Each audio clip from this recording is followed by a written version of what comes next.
privatizácie bol prijatý zákon, ktorý zakazoval privatizáciu strategických podnikov, bank, energetiky, plynárenstva, telekomu a ešte nejakých ďalších.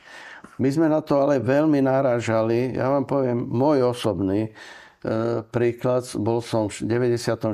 vo Veľkej Británii, teda v Anglicku. Stretol som sa od podpredsedu vlády, guvernéra Bank of England, ministrov asi troch, štátnych tajomníkov. Povedali mi, najdôležitejšie stretnutie bude s ministrom hospodárstva. To bolo posledné v rade. Stretol som sa s ním, tak som povedal, že hľadáme proste oporu, radi by sme do Európskej únie lepšiu spoluprácu a tak.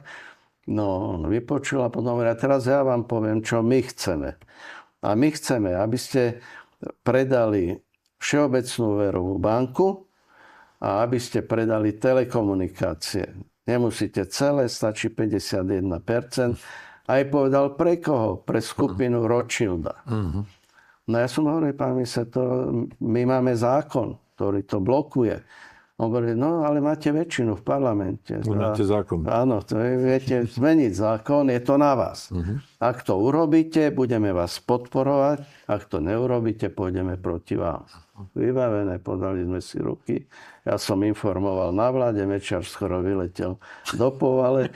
Ale jasné, že sme to nerealizovali. A teda s týmto zákonom sme išli aj do volieb, s tým, že sme chceli zákon zmeniť na ústavný zákon. Žiaľ Bohu, 2%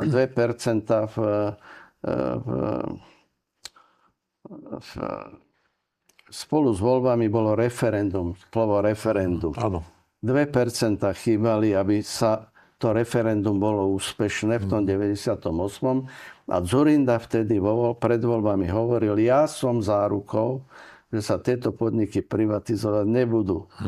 Po voľbách jedno z prvých opatrení bolo zrušenie toho zákona.